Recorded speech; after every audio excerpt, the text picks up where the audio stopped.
to Gary Neville. Look, he's clearly and is very heavily emotionally invested in what happens at Manchester United. Is it getting more and more difficult, do you think, to defend Ten Hag's position, Jamie? Yeah, I'd have to say so. I've been doing this job a long time and I've watched a lot of performances where managers subsequently lose their jobs. And that's the sort of performance, I'm seeing performances at the moment that are the sort of performances that gets managers sacked too often. And I feel I do feel slightly sorry for the manager. I said before, I do feel like he's out of his depth. He looks a little bit lost. And for that reason, what I mean by that is, at the start of the year, when your club are actively looking for another manager to come in and take your place, I think you are in a massively untenable position. You are naked in that dressing room as soon as you get that contract again, because the players know that you're not really the man. And I think if the Glazers would have done that, I think they'd have got absolutely hammered. But because we think of Ineos as being really good operators, super smart, that felt like a decision that wasn't a football decision. You cannot keep the manager after looking for other managers. It just beggars belief for me. You've made his position so difficult. And when I see the team right now, they're playing like that. They're playing like they're lost. I don't see anyone really taking the game by the scruff of the neck. The players that he's brought in don't look right. They are playing with no confidence. They are looking like a team. You can talk about the press all you like. But this club, more than probably any, has a DNA of attacking. Ashley will know it better than I will. They attack, they get after teams. When they're winning, they stamp on their throat and make sure they go 2-3-0 up. And that isn't a lot to do with the press or just not being quite on it. I see too many players looking like... And Gary's right, it's not like you don't care, but it's not like they're just not putting that extra effort in. Because this club is not built like that. They want to see the players having a go. And I just feel right now, I just don't see how he can keep his job with these performances. I just feel like he looks completely lost. I don't know how he can turn it around. The money that he spent is too much to turn around and say, well, it's OK, let's give him time. I think he's already had enough time. And I know they won 2 trophies last year with a lot of luck, and I will give it. And against United, against Manchester City, they were fantastic in the FA Cup. But I just don't see how he's the man to take it forward. The only problem is I don't know who is. It's such a difficult job right now. And there have been performances, like you say, particularly the one against Manchester City in the Cup final, where you can see what this group of players are capable of. Do you think it makes life more difficult for them, the fact that there has been uncertainty around the manager, the fact that maybe there is a feeling from the owners that he might not be the best person for the job, but he's the best person for right now, that this feels from the outside like it's a temporary solution? I think you say the right man for right now, but like Jamie's just said there, they were looking for a new manager in the summer. After he won the FA Cup final, they were looking for a new manager, so were they really confident in what he was bringing to go into next season, to go into this season, to then give him more money to go into the transfer window? Like you say, Erik ten Hag's got no excuses anymore. He's gone into the market and he's brought the players in that he wanted, and it's just not good enough. And I think you look like you say about what the fans expect here and what is expected of the club. You want to be on the front foot. You want to be attacking. You want to get the fans on side. You want to work hard.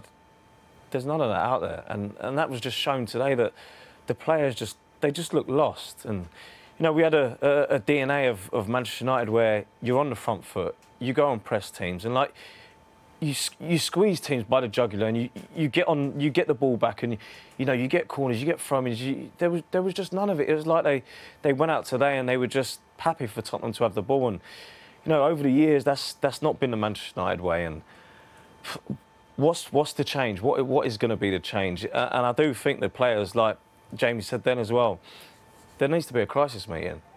Them players in that dressing room need to have a look at themselves and, you know, have a meeting together without any staff there, just with the players, and work out where it's going wrong, what's actually happening, what they need to do.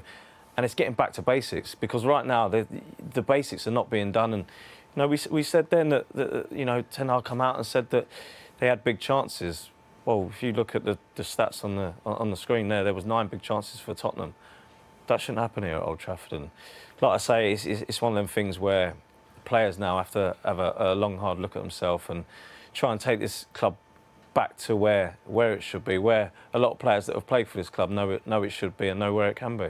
And as much as there's been that turnover of players, you know, some of those players are part of that squad.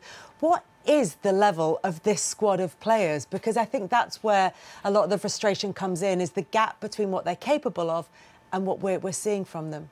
That's what it is. I think there's too much individuality out there. You're not really seeing a team, and you're not seeing that togetherness. And like you say, Christian Eriksen said this week that the FC20 wanted it more. It's not even possible. There's no way you can have a team that wants it more, especially when you're at home and you're starting this season. You want to get rid of what happened last season, what happened in the last few years. I've been here when it was successful. I've been here when it wasn't successful. It's a difficult place, but when you're in this club, you're part of that DNA. You know the size of the club. You know where you can take this club to, and it's just doing the basics. It's doing the right things, and you can't go into a game. And like Gary said there, you don't go out as a player not wanting to work. Everybody wants to work, but I think you saw in the first half there, they were run all over by Tottenham, and that just can't happen. And there's difficult games coming up as well. But in this crunch period for Manchester United, as Gary said, it's also about what they do next after these performances and after these results that we've seen quite a few of them since Sir Alex Ferguson left the club. They've got Porto away in the Europa League. Then they've got Aston Villa at Villa Park, which is by no means an easy feat, and also feels in a similar way to this Tottenham one, is like one of those battles for the top four kind of fixtures, and it's on Villa's turf. Yeah, they've got a really big week coming up, as you said there. Not long to recover. They've got to kind of lick their wounds and go again, because not many days between now and Porto. But as you said there, you start looking at the fixture list after you've had a result like this, and you go, right, where can we realistically put points up, and also which games might be a little bit easier than others. But all of a sudden now, because the confidence is on the floor, they're not kind of implementing what the manager wants them to do. There's no confidence in the squad. Every game now seems more and more difficult. You get to Brentford, they're flying. They can cause you problems the way that they play. It's going to be difficult for him, and you heard Ten Hag a lot last season speak about it. At the end of the season, the injuries were a concern. That's why we didn't see the best of this Manchester United side, because they had so many injuries. When all these players are back, at that stage, that was a valid reason, a valid contributing factor. It was, and then I think it's only Luke Shaw that's out now. But we're not seeing the signs of that. He spoke about next season will be a lot better because all the players are back. He's invested in the transfer market. And they look worse than they looked last season with the injuries. So you start thinking, well, whose fault is it? And as you're saying there, that the players have got to take a little bit of a responsibility, look themselves in the mirror. Am I doing enough in my position? Am I affecting the game enough in this situation, in this time, as we speak in the season? And for me right now, they're not. So it's a big week, and you have to fear for Erik Ten Hag. I get it about the XG, creating opportunities and not taking them. But defensively today, it's pressing, working it together, collective. It just wasn't there at all. They scored 5 goals in 6 games. Manchester United, how can that be right? That sums it up. They spent £616 million. This is a graveyard for great players. Everyone that comes here seems to just go downhill. You think the chances they should be creating, you should be licking your lips thinking if you're going to sign here and you've got Garnacho and Rashford and players like that, if you're a centre forward, getting so many opportunities, but it's not happening.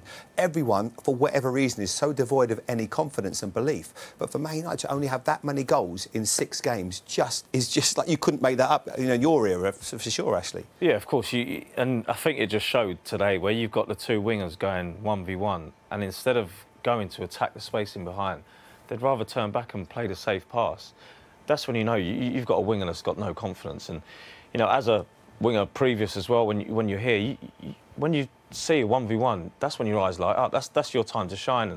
And when players are not doing that and turning it down and wanting to go backwards, it's not the way to be doing it. So it's one of the things that, like I said, that they're going to have a meeting between themselves and work out what's going wrong.